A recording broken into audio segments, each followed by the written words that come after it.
Big TV భక్తి సమాచారం WhatsApp ఛానల్లో జాయిన్ అవ్వండి. అన్ని విశేషాలు ఎప్పటికప్పుడు తెలుసుకోండి.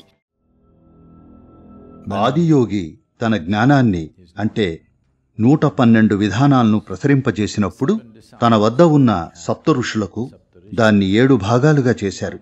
ఒక్కో భాగానికి 16 విధానాలు. వారిలో ఒక్కొక్కరు ఆత్మజ్ఞానాన్ని చేరుకునేందుకు 16 విధానాలను నేర్చుకున్నారు. సంప్రదాయంలో ఇది నేర్చుకోవడానికి వాళ్లకు 84 ఏళ్లు పట్టింది అంటారు.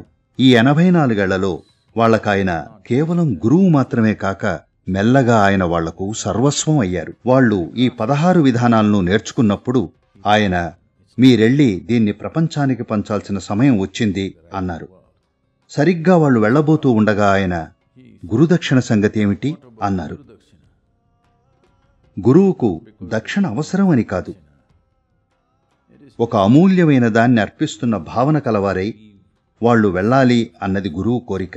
ఎందుకంటే సమర్పణాభావంతో ఉన్నప్పుడు మనిషి అత్యుత్తమంగా ఉంటాడు. కాబట్టి ఆదియోగి శివుడు గురుదక్షిణ అడిగాడు. ఈ 7గురు దిగ్భ్రాంతి చెందారు.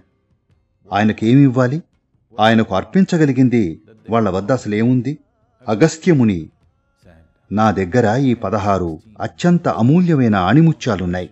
మీ దగ్గర నుండి నేను పోగు చేసుకున్న ఈ 16 ఆణిముత్యాలు మీకు అర్పిస్తున్నాను అన్నాడు. వీటిని సంపాదించటానికి వాళ్ళు 84 ఏళ్లపాటు గుండెలు బద్దలయ్యే సాధన చేశారు.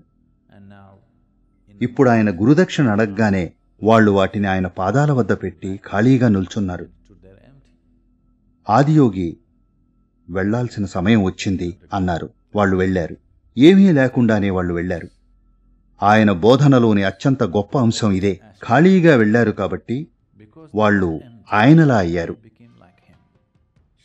వా అంటే లేనిది అని. వాళ్ళు లేనిదిగా అయ్యారు. వాళ్ళు ఈ విధంగా అయ్యారు కాబట్టి మొత్తం 112 విధానాలు ఆ 7గురులో ప్రతి ఒక్కరి ద్వారా అభివ్యక్తం అయ్యాయి. వాళ్ళెప్పటికీ అవగతం చేసుకోలేని విషయాలు, వాళ్ల సామర్థ్యానికి మించిన విషయాలు, వాళ్ల మేధస్సుకు మించిన విషయాలు అన్నీ కూడా వాళ్లలో భాగమయ్యాయి. ఎందుకంటే వాళ్ళు కూడబెట్టిందంతా వాళ్ళు సమర్పించేశారు. తమ జీవితంలోని అత్యంత అమూల్యమైన అంశాలను ఆయనకు వెనక్కిచ్చేసి ఉత్త చేతులతో వెళ్లారు కాబట్టి.